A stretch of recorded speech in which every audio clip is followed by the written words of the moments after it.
All right, I am making another video here. This is kind of weird because it's a weekend, and so there are people who are coming in and camping all along here, and I feel very strange just out here talking to a camera. But it's the day and age we live in. I think people know what I'm doing, and the rain, the sprinkles finally stopped. I know I keep talking about rain, but I mean that's what I've been dealing with, except for when I've been in little hotel rooms. I thought in this little clip I would just kind of talk about my rationale for this trip, and because some are wondering, and I already talked about it a little bit, but I'm going to touch on it a little bit more, and I want the theme of this little video to be courage, okay? And I say that for to build my own courage.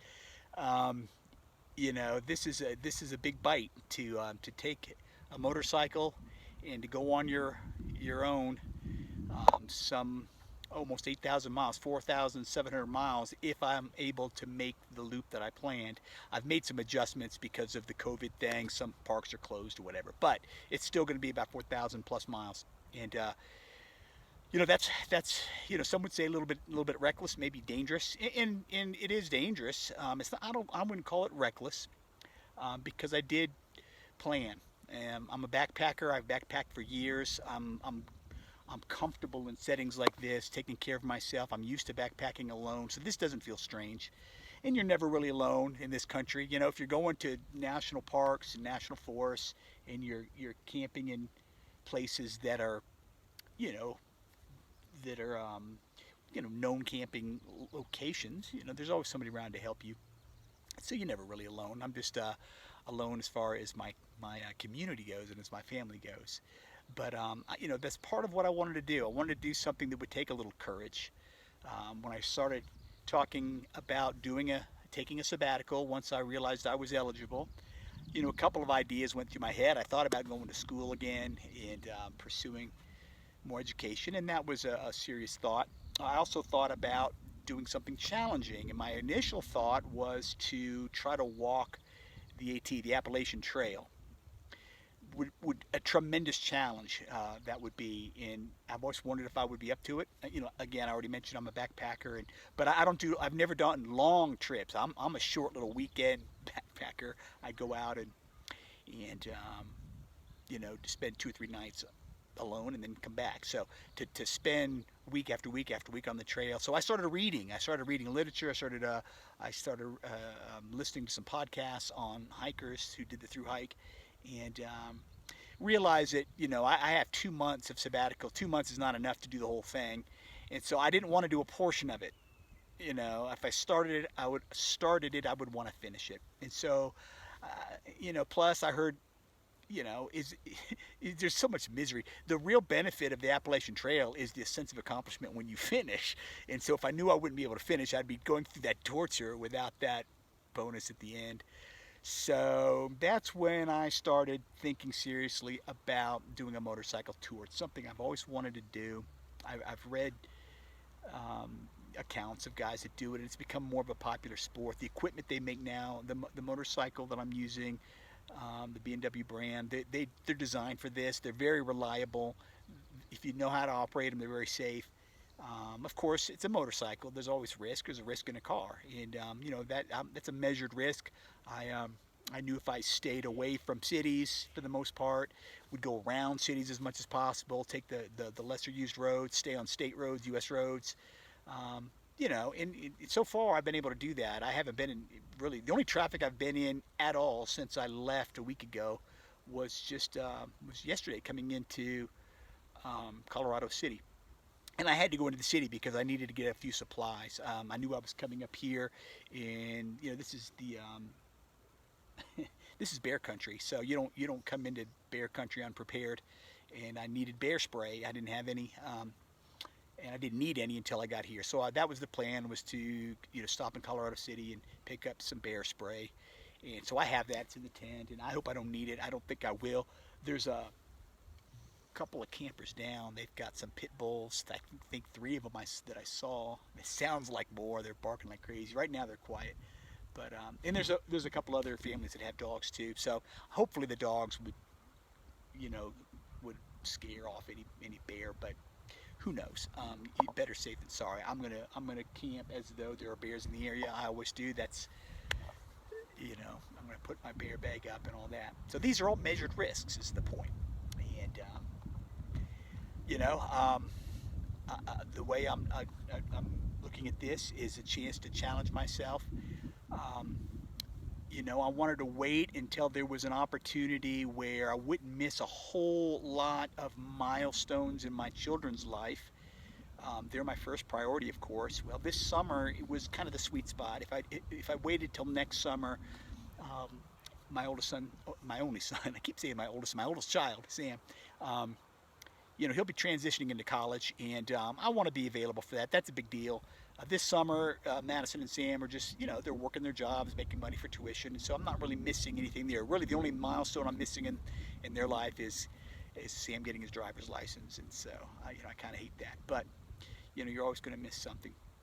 And if I wait too much longer, quite frankly, I want to do it while I'm as young as possible. I'm 53 years old.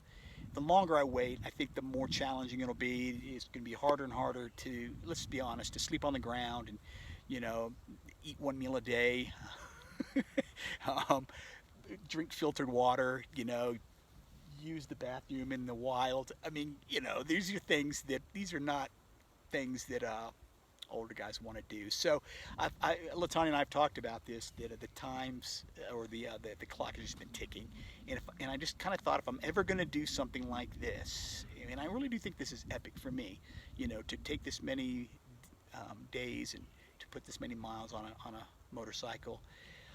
It's epic. It's gonna be a challenge, and but now's the time. And so of course I talked about it with my family, and it's a risk I'm willing to take at this point in my life. And I mentioned before that I did prepare for it, not just the backpacking, but I've taken weekend trips on my motorcycle. The motorcycle I had previous to this was actually one I purchased from Marshall Westerbeck. It was Keith's motorcycle. It was a Yamaha Virago, and I loved it. And Latanya and I would go and do little weekenders, and it was great for that. Of course, it's not the kind of motorcycle for what I'm doing here. It was a cruiser. I mean, now you don't want to bring a cruiser up on the off-roads like this.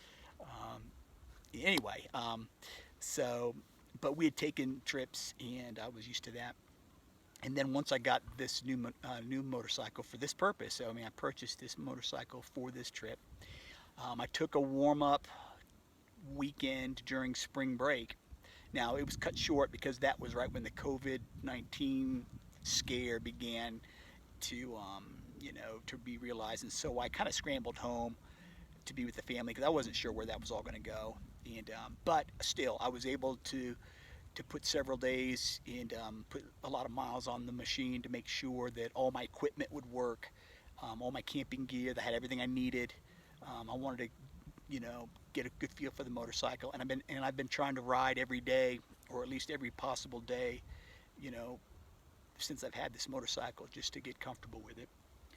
And so I've ridden for years, and I've camped for years, and so I think it's a risk worth taking. And I know I've gone long here, but I'm looking at this as one day at a time. I've got a general plan, but this morning, well, actually last night before I went to bed, I made my plan for the day. I knew what I was going to do. I knew where I was going to camp. Where I'm going to camp tomorrow, I'm not real sure. I know generally which direction I'm going. I'm pointing towards I think the west, but I know I'm generally heading west. But I'll put 3 or 4 hours of riding and then camp. 3 or 4 hours of riding, camp again. And so I'll just keep doing that. And if I don't try to think of the whole trip at one time, it doesn't seem like such a big deal. All I got to do is ride a few hours and set up camp and camp. I can do that. I've done that many times. Big deal. So it doesn't feel epic when I'm out here.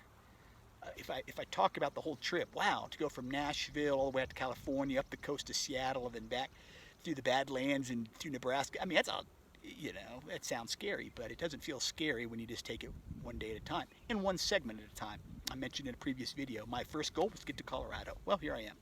First goal's accomplished. Now I'm going to set my sights toward Reno and hit some parks along the way. Once I get to Reno, It's kind of a pit stop. My brother lives there.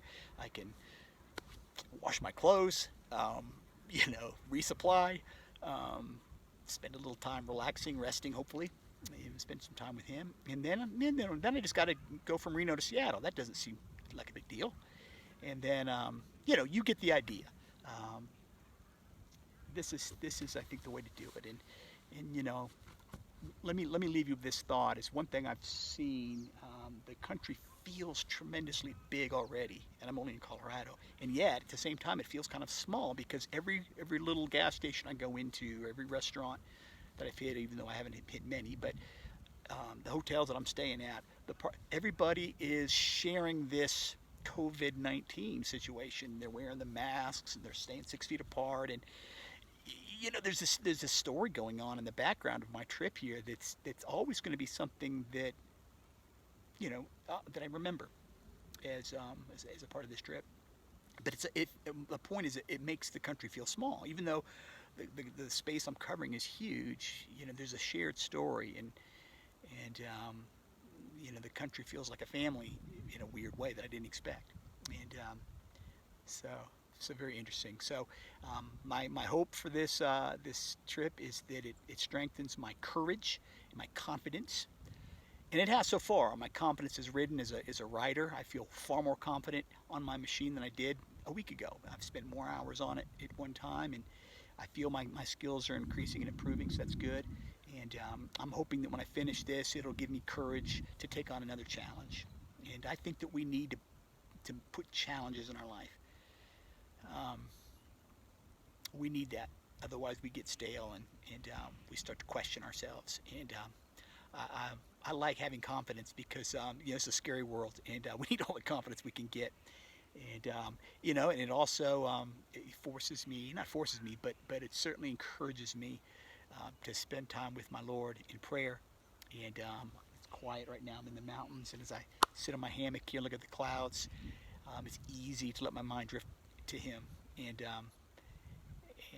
so never alone, right? Anyway, thanks for watching this. I know it rambled a little bit. I told you already, I'm not sure what form these videos are going to take.